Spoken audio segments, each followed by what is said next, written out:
Few stories are as grand as this one. You might think you know all the great tales of love and heroism, but the story of Beren and Luthien is different. It's not just a forbidden romance. It's not merely an epic adventure. It's a legend that shaped the fate of Middle-earth and echoed through generations. Long before Aragorn and Arwen, long before the War of the Ring. This isn't just any story, it's the greatest love story ever written by J.R.R. Tolkien, inspired by the author's own relationship with his wife, Edith. But there's something here that neither books nor movies will tell you, something deeper. For this love wasn't sealed with balls or promises whispered beneath the moonlight, but in blood, sacrifice, and impossible choices. A man who lost everything, an elf who defied the gods, a king who imposed a mortal challenge, and a dark lord who for the first time was deceived. This is the story of a love so powerful that it broke the very rules of its world. Now I ask you, do you believe that love can overcome the impossible? Because that's exactly what you're about to discover. You'll witness battles that defy logic, promises made at the edge of the abyss, sacrifices no other mortal would dare to make. And in the end, you'll understand why even on the tombstones of J.R.R. Tolkien and Edith, the names Beren and Luthien are inscribed. So, get ready. You're about to dive into the story that gave birth to all the others. The oldest legend of Middle-earth. A tale of courage, destiny, and immortal love. And believe me, when you finish listening to this story, you'll never see Tolkien's work the same way again.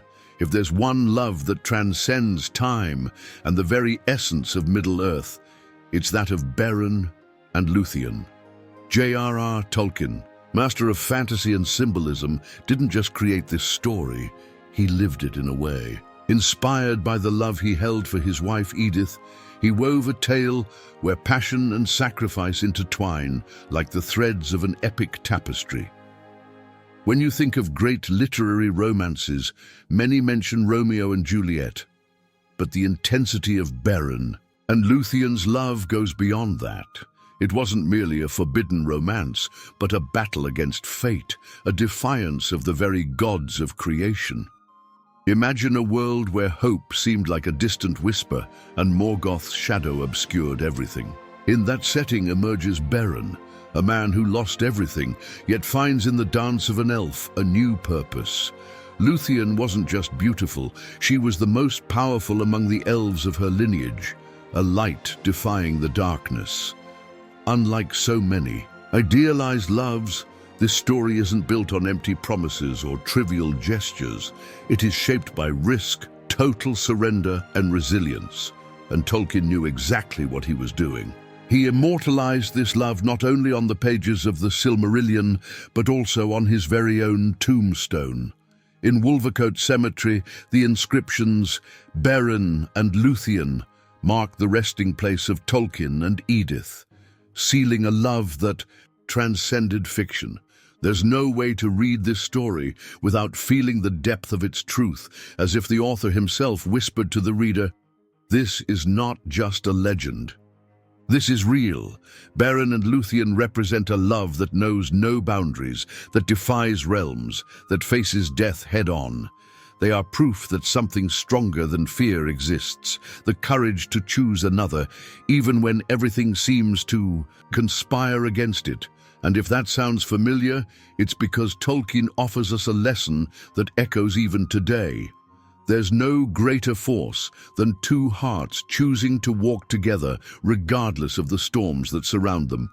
But every great love needs a story to unfold, a stage where characters can shine and face their challenges. To understand the greatness of this romance, you must look at the backdrop where it all began. The First Age, a time of legends, wars, and intertwined destinies. Middle-earth has always been the stage for grand stories, but the First Age was the true cradle of legends. It was during this time that great deeds occurred, where heroes defied gods and destinies were written in blood and sacrifice. And among all the narratives Tolkien bequeathed to us, three stand out as the pillars of that mythical era: the fall of Gondolin, the children of Húrin, and of course, Beren and Luthien. These stories aren't just isolated tales, they are threads in the same tapestry, interweaving characters and events that would shape the entire history of Middle-earth. The First Age was no time for the weak. Morgoth, the first and greatest Dark Lord, ruled with an iron fist, spreading terror and destruction. His dominion wasn't a distant threat, but a constant shadow looming over elves and men alike, pushing them into desperate battles. It was in this ruthless world that Beren and Luthien wrote their story, proving that even in the face of the greatest evil, hope could still blossom. Tolkien made sure to show that it wasn't only warriors and kings who moved history, but also those who fought with heart and soul. When Christopher Tolkien gathered and organized his father's writings, he understood that these three great tales could not be forgotten. Each one represents an essential aspect of the First Age. The fall of Gondolin speaks of inevitable destruction. The children of Húrin delves into the weight of destiny and tragedy, while Beren and Luthien offers a glimpse of the light that refuses to fade. These narratives capture the very essence of Middle-earth, with its glories and miseries, its victories and losses. And the question remains, what makes these stories so timeless? Simple. They speak of what defines humanity itself: sacrifice, courage, and the fight against what seems impossible to overcome. With every page, Tolkien reminds us that life is not just made up of victories, but of the battles we choose to fight, even when all seems lost. And it's precisely this spirit that makes the First Age so fascinating. In it, every choice mattered, every action left deep marks, every love was a battle against destiny, and if there's one person who embodied that struggle, it was Beren. A man who lost everything, yet never bowed before terror. But who was he before he met Luthien? What made him survive when so many fell? To grasp the true weight of his journey, we must go back to the beginning of his story. Beren wasn't born a hero, but the forge of adversity shaped something unbreakable in him. He was one of the last descendants of the House of Beor, a lineage of men who swore loyalty to the elves and bravely resisted the darkness. But fate was cruel to him. His family, his home, his very identity were ripped away when Morgoth unleashed his fury upon Dorthonion. In the blink of an eye, the world he knew ceased to exist. For anyone else, that would have meant the end. For Beren, it was the beginning. Surviving alone in wild lands, Beren learned to live on the fringes of destruction. He became a legend. Among Morgoth's foes, a shadow moving undetected, a hunter defying orcs and enemy beasts with a courage bordering on madness. His fighting skill came not only from necessity, but from the determination to avenge all he had lost. He had no armies or powerful allies, only his wit and silent fury. If Aragorn, centuries later, became the leader who united men, Beren was the warrior who proved that a single man could challenge a fallen god. But it wasn't just brute strength that defined him. There was something in Beren that went beyond a mere desire for revenge. He was driven by an unshakable faith, a belief that darkness could not win as long as someone rose against it. While others fled, he stayed. While others hid, he faced the danger head-on. And it was precisely that indomitable spirit that caught the attention of destiny, leading him to the encounter that would change his life forever. For someone like him couldn't simply wander alone forever.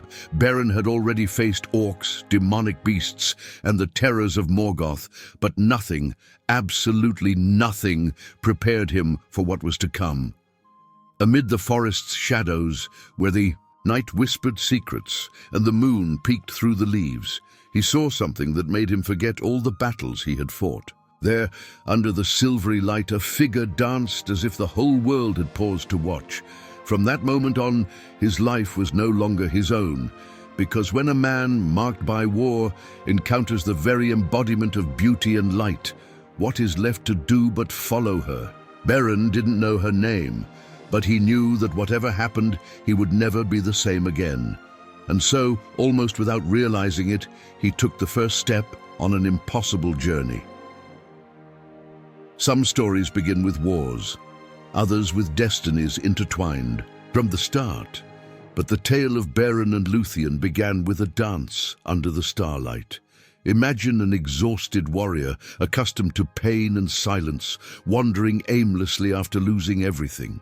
Then amid the shadows of the forest of Doriath, he sees something that defies all he ever understood about the world. Lúthien, daughter of Thingol and Melian, moved as if time itself danced with her. Her beauty was not just a reflection of the moon, but a spark of the immortal light of the elves. Beren was at a loss for words, at a loss for thought. He, who had faced orcs, wolves, and even the forces of Morgoth himself, found himself defenseless before that vision. His voice failed, his mind went blank, and all he could do was call her. By the only name his heart knew how to express, Tinuviel, meaning nightingale in the elven tongue.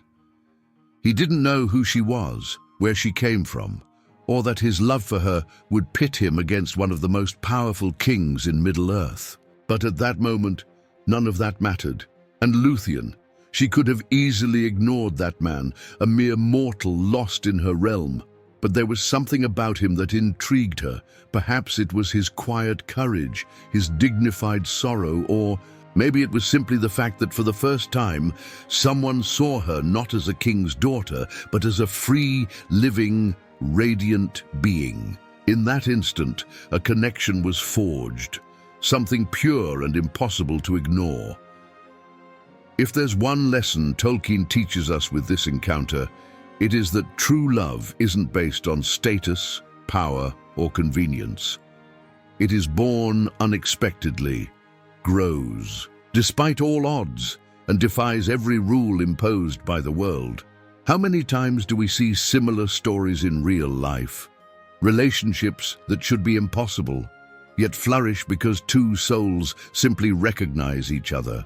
The tale of Beren and Luthien was one such story, a story where a single glance changed everything. But the world rarely allows love to follow its course without challenges. And if Luthien's heart belonged to Beren, the same could not be, said for her father.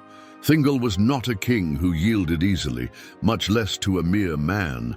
And so the first great obstacle arose, an impossible challenge, a mission that would take Beren deep into the heart of terror.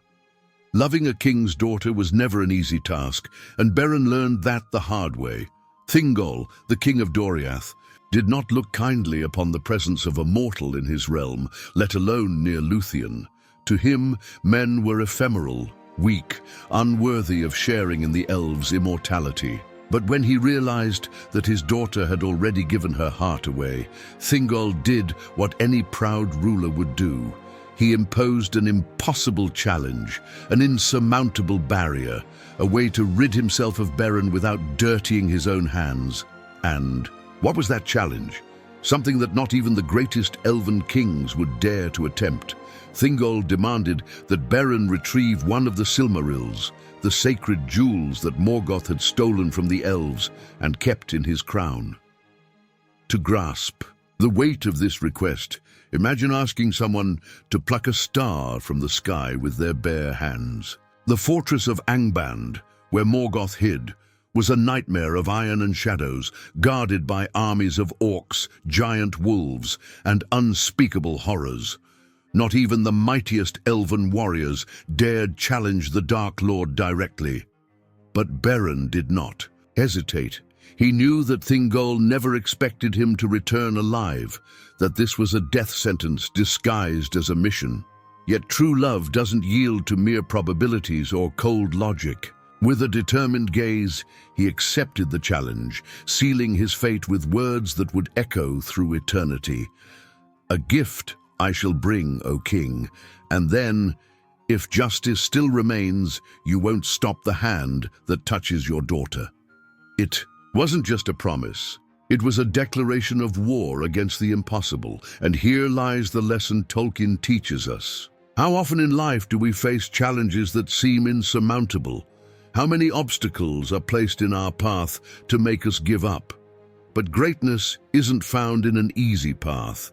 It's in the determination to press on despite the hardships. Beren had no armies, no powerful allies, no divine powers. He only had his unyielding will, and so began the impossible journey. Beren didn't know exactly how he would fulfill his promise, only that he would. For when true love calls, there's no distance, no danger, no enemy that can stop someone, determined to go all the way. And he wasn't alone. Others would join him in that suicidal mission, and the challenges that lay ahead would make any previous battle seem like child's play. Faced with Thingol's challenge, anyone else would have accepted defeat and moved on. But Beren was no ordinary man. Without riches, without armies, and without a concrete plan, he set off to achieve the impossible, to pluck a Silmaril from Morgoth's crown, the most precious jewel in the world. A mission no king would dare attempt now rested in the hands of a lone man. But destiny, as it often does, never lets true heroes walk alone. Along his journey, Beren found unexpected allies. Among them was Finrod Felagund, the noble elven king who had sworn loyalty to the House of Beor in ancient times. Without hesitation, Finrod abandoned his throne in Nargothrond to keep his word and aid Beren on his quest. He knew that facing Morgoth wasn't just an act of love, it was a blow against the tyranny of darkness. Together, they gathered a small band of warriors and set out, aware that death was their most likely fate. Their journey took them through desolate lands, where shadows moved even in the absence of light. They traversed forests where the very air seemed to whisper forbidden secrets, crossed rivers that carried memories of long-forgotten battles, and finally reached the gates of Tol Garhoth, the fortress ruled by Sauron, Morgoth's greatest servant. It was a cruel test, for even before facing the Dark Lord, they had to pass through the domain of one who would one day become the Lord of the Rings. But destiny, like pieces in a game of chess, doesn't always play out as expected. Sauron, with his keen mind and ruthless cruelty, sensed the presence of intruders and captured them. One by one, Beren's companions were executed, falling prey to Sauron's monstrous minions, until only he and Finrod remained. The noble king, in a final act of loyalty and sacrifice, used his remaining strength to save Beren, paying with his own life. Once again, Beren found himself alone, a prisoner on the brink of death. Yet Beren was not the only one moving in this tale. Far away, someone felt his pain, someone who would not accept the fate imposed by others. Luthien, the most beautiful and powerful of the elves, would not wait for the worst.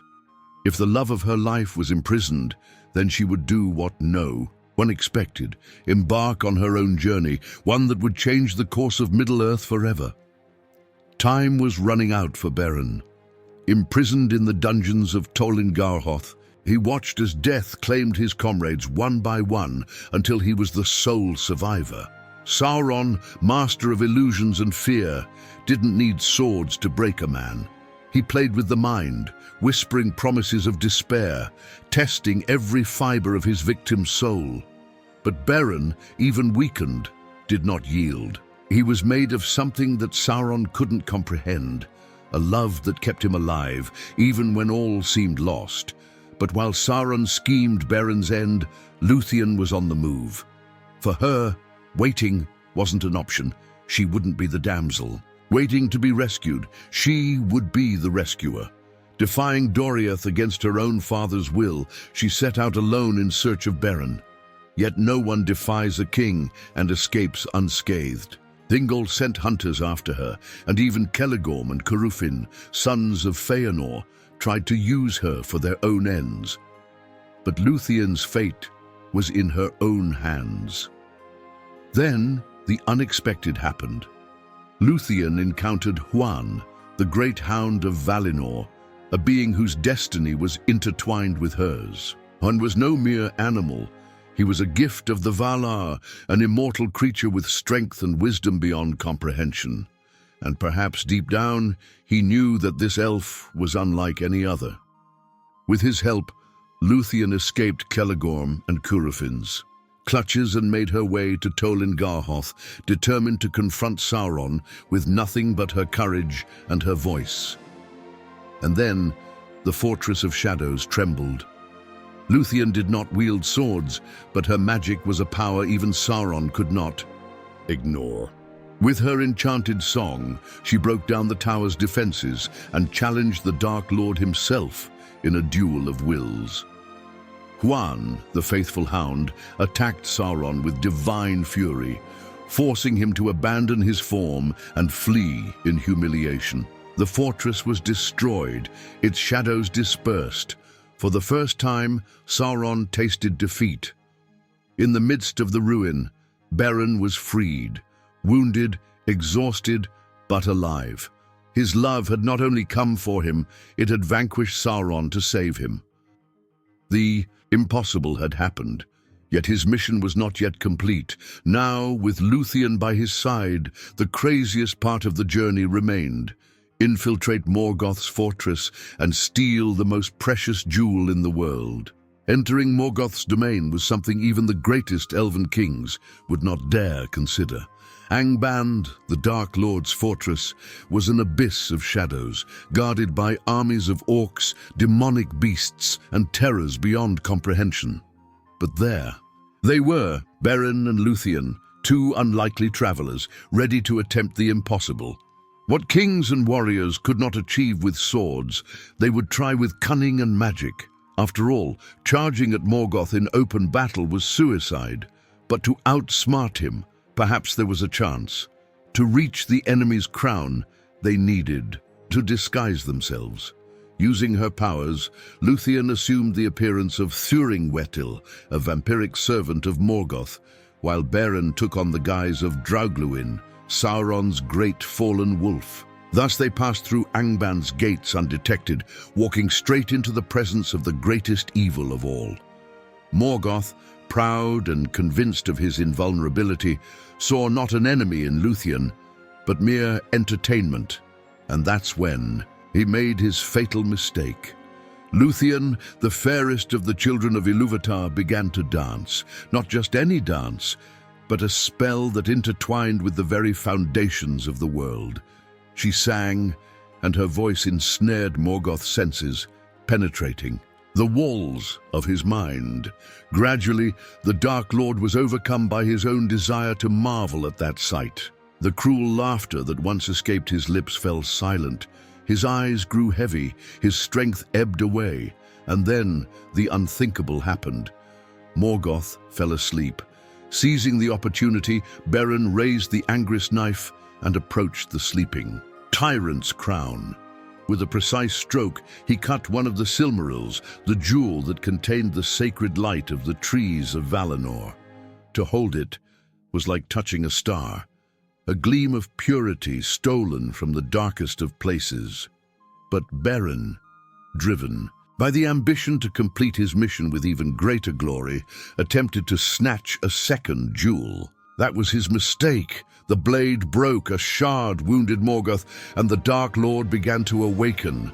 The alarm was raised. Angband erupted into frenzy. The ground trembled with the fury of an enemy roused from slumber, and orcs emerged from every corner. Beren and Luthien fled, but there was nowhere to run. Fate itself seemed sealed.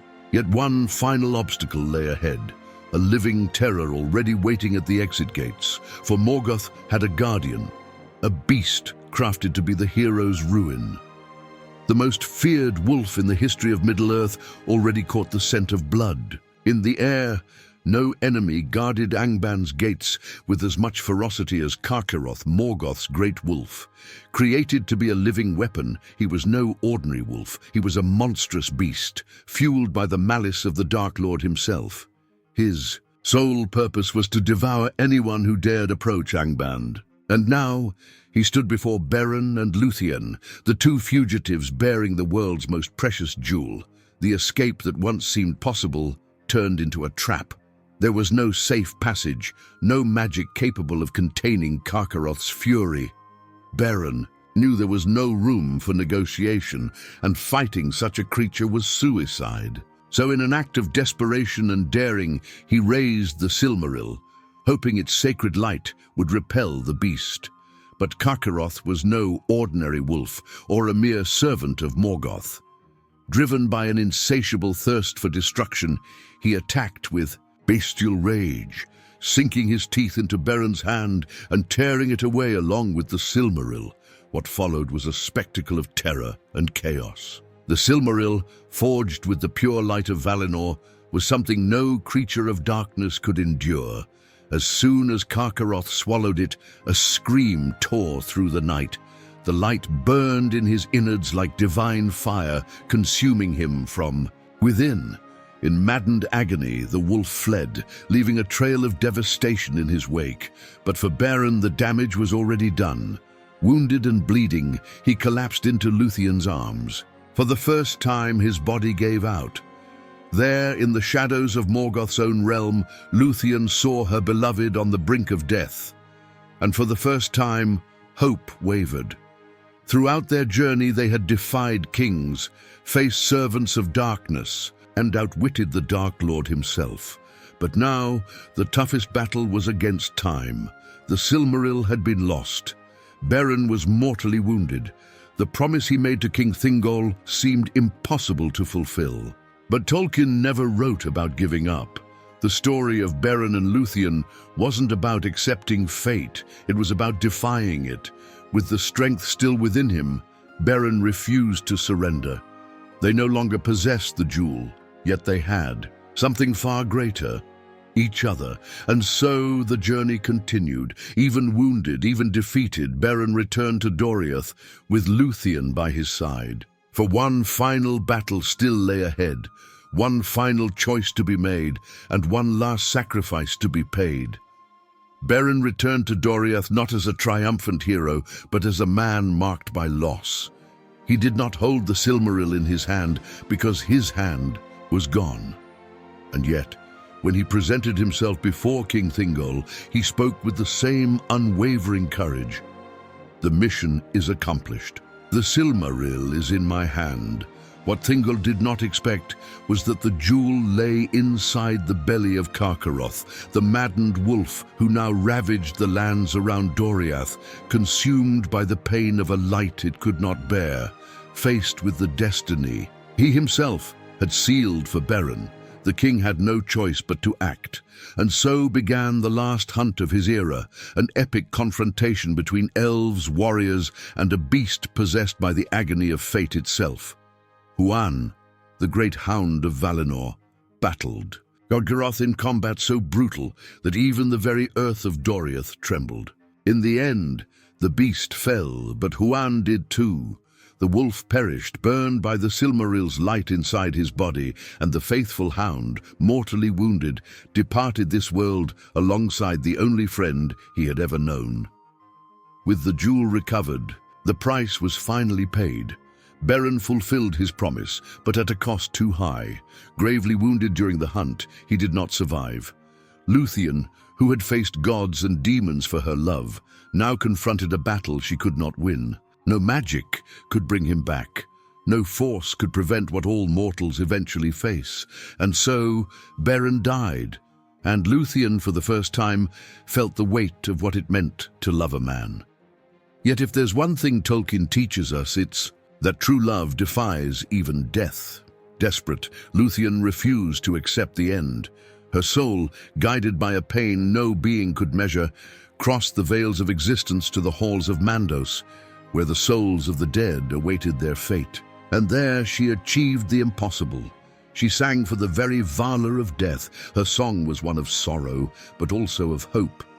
It was the story of all that she had lost and all that she had found.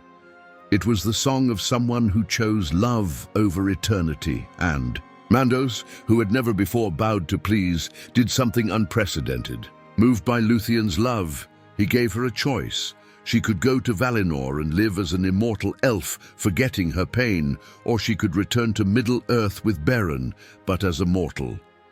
Without hesitation, Luthien chose the latter. For the First time in the world's history, an elf renounced immortality for love. And so, Beren and Luthien returned, not as legends, but as simple mortals, destined to live together until their final day. Beren and Luthien lived together after their return, but their time in Middle-earth was not infinite. Unlike the elves, who could wander the ages without end, they now shared the fate of men, mortality. There were no more magics or miracles to extend their days. Yet, in their brief existence, they left an indelible mark. For their love not only defied death, it shaped the future of all Middle-earth. Their son J.R.R. was born of that love, becoming the bridge between two worlds, the first half-elf in history. In him flowed the blood of men and elves, of the house of Beor and the royal lineage of Thingol. His destiny was no less than that of kings themselves. For it was J.R.R. who inherited the Silmaril, the very jewel his parents had wrested from Morgoth's clutches. But the Silmaril's brilliance attracted both light and darkness, and its legacy would be sealed in blood. J.R.R. became the king of Doriath, but the sons of Feanor, still obsessed with reclaiming the Silmarils, marched against him. The massacre was brutal, and Doriath fell. J.R.R. and his wife were slain, and their daughters taken. The lineage of Beren and Luthien seemed to have been extinguished. Yet fate, as ever, is unpredictable. Elving, J.R.R.'s daughter, survived and fled to the ports of Sirion, and it was through her that the story continued. For Elving met and united with Eärendil, the mariner, the one who would sail to Valinor and beg the Valar for aid against Morgoth. From that union was born Elrond, who would one day become the Lord of Rivendell, and Elros, the first king of Númenor. And from Elros's line came Aragorn, Isildur's heir, the one who, millennia later, would rewrite history alongside Arwen, an elf who, like her ancestor Luthien, chose love over immortality. Thus, the romance of Beren and Luthien echoed through the ages, shaping destinies that even they could scarcely have imagined. For the true legacy of love is not confined to the present. It reverberates through time, transforming the world in unexpected ways. Their love not only defied gods and kings, it spanned generations, linking past and future in an unbreakable thread. And centuries later, when Aragorn recited the tale of Beren and Luthien to Arwen in Rivendell, he had no idea he was, in truth, recounting the story of his own ancestors. You've just come to know the greatest love story of Middle-earth, a tale that transcended eras and shaped destinies. But what makes Beren and Luthien so special isn't just the romance. It's the struggle, the sacrifice, the courage to defy everything for what truly matters. And now, stop and think. How many times have you faced challenges that seemed impossible? How many times did the world tell you that it wasn't worth trying? Beren had no armies, Luthien wasn't allowed to fight, and yet they faced kings, demons, and even Morgoth himself. And you, what's stopping you from pursuing what you truly desire? If this story teaches us anything, it's that no challenge is too great for those with courage. You may not be traversing Middle-earth, but you are fighting your own battles. The question is, are you ready to fight for what truly matters? If this story inspired you, let me know in the comments which part struck you the most. And if you want to continue exploring the mysteries of Middle-earth, don't forget to subscribe and turn on notifications. Here, you'll discover the legends, the battles, and the secrets of Tolkien's world like never before. After all, great stories aren't just meant to be heard, they're meant to be lived. And yours, has it begun?